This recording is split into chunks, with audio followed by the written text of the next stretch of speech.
Today we expose which foundations are the best and worst for acne-prone skin of color. You check your skin every morning. You have a good routine. You spend real money on your skincare. And the foundation you wear every day, the one you use to cover those marks, you choose it carefully. Good reviews, maybe a dermatologist recommended it, and it said non-comedogenic on the label. You're doing everything right. But what nobody told you was that foundation, the one you're wearing right now, may be the reason your marks are not going away. Not your skincare, not your diet, not your hormones, your foundation. Because non-comedogenic on a label means nothing. It's an unregulated marketing claim. And several of the most popular foundations in Sephora, Target, CVS right now contain documented comedogenic ingredients, rated 4 or 5 on the clinical scale, alongside daily fragrance depositing a low-grade inflammatory signal on your skin every single hour that you wear it. Here's what it looks like in real life. Comedogenic foundation blocks a follicle. Follicle becomes a closed comedone. Comedone becomes a breakout. And breakouts trigger inflammation. Inflammation in black and brown skin deposits melanin. A dark mark forms. That mark lasts for 6 months. You cover it with the same foundation that caused it, and the cycle repeats itself. I have patients who've been in that loop for years, not because of their skin, but because of their foundation. When we change only the foundation, nothing else in the routine, the breakout cycle slows and the marks start to fade. I'm Dr. Vanita Rattan, a medical doctor and a cosmetic formulator specifically for skin of color. I've treated over 40,000 cases of hyperpigmentation with a 95% success rate, and I formulate products specifically for skin of color. It's important to know that this channel is non-sponsored. I don't accept payment from any brand ever. Starting off with Haus Labs Triclone Skin Tech Foundation. So already in the title, I'm hoping there's some good things happening. Skin tech, right?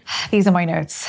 First of all, it contains denatured alcohol at a concentration that disrupts the barrier and increases transepidermal water loss, i.e. more water evaporation from the skin, and then drives inflammation, which then leads to PIH, post-inflammatory hyperpigmentation, i.e. darkening. Heavy silicones may also trap sebum in follicle-sensitive skin. It contains high-quality actives and an exceptional 51 shade range, but the problem with the foundation is that it's been formulated for complexion performance, not acne safety. The final verdict is I cannot recommend this for daily wear on acne-prone skin of color skin. Moving on to Kosas Revealer Skin Improving Foundation SPF 25. I'm loving the ingredients in this formula. It's got 7.5% zinc oxide, which is anti-inflammatory. It's got niacinamide, which is sebum control. It also helps with pigmentation suppression and barrier support. So niacinamide really is your best friend for skin of color. It's a serum style formulation. It's got a strong 36 shade range. The verdict for me is an excellent daily foundation for acne-prone skin of color skin. Moving on to Fit Me Matte and Poreless. Now the target here is clearly acne. If you're going for poreless skin and for mattifying skin, your aim is going to be people with oily skin. So what they did with this is they put denatured alcohol as a 5th ingredient. That's very high up. And then what denatured alcohol does is it evaporates from the skin, and so you get that sort of tightening effect and that quick dry effect. But denatured alcohol is a big problem for acne-prone skin. It actually encourages more sebum production. On the positive side, it's got good blurring powders and a strong shade range, and it's fragrance-free, which is unusual, and I like this. Don't forget, fragrance in any of your foundations and concealers can lead to something called contact dermatitis in 3 to 4% of the population. And in skin of color, that can then lead to hyperpigmentation, so you need to avoid it completely. My verdict on this, that they've put performance ahead of formulas that are safe for acne, so it's not one that I'm going to recommend for you. Moving on to NARS Light Reflecting Foundation. It contains fragrance. The finish is beautiful. It's got good pigment coverage, but the fragrance creates cumulative inflammatory input in skin of color. So gorgeous formula, but not acne safe. Moving on to e.l.f. Flawless Finish. I was really surprised with this one. This is fragrance-free, no denatured alcohol. It contains niacinamide, excellent value, strong deep shade range. My verdict is it's the best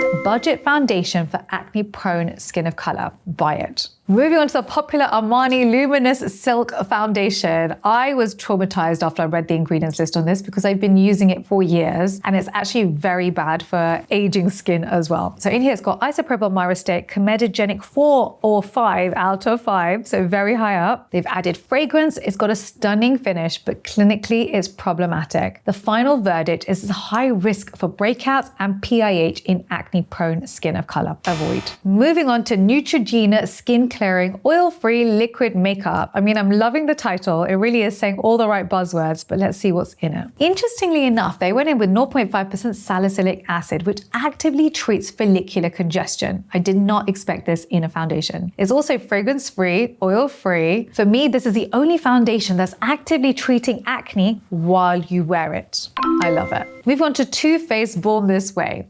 Contains fragrance. It's got a heavy silicone base, excellent coverage, questionable for daily acne wear. Final verdict, short-term coverage, possible long-term acne cost. Avoid. The next is NYX Bear With Me Blur Tint. This is fragrance-free, it's got niacinamide and hyaluronic acid, limited shade depth for Fitzpatrick 6. It's a strong budget choice for Fitzpatrick 4 and 5. Moving on to Tarte Shape Tape Foundation. This has got ethyl hexyl palmitate. They've added in fragrance. It's excellent in terms of shade range with 58 shades. Final verdict, outstanding shade range, but wrong for acne. And last but not least is my favorite, Tower 28 SunnyDays SPF 30. It's got non-nano zinc oxide. It's got the National Eczema Association seal. No fragrance, no alcohol, no comedogens. And it also contains anti-inflammatory botanicals. For me, the final verdict is this the gold standard for acne foundations for skin of color right now. Before you get to the foundation stage, make sure your skincare is right. Start off with a salicylic acid cleanser. You want to go in with a salicylic acid exfoliator, ideally high in glycerin with tyrosinase inhibitors in it. And then you want to go in with your gel moisturizers. If you have skin of color and you already have dark marks, you really want antibacterials and tyrosinase inhibitors in the gel moisturizer itself. It didn't exist for you. The entire system didn't exist. And so I made it. It's called Trio Blemish, and I hope you love it. If you want a video on the best and worst moisturizers for acne in CVS, Target, Boots, and Sephora, write the word yes below and I'll make it for you.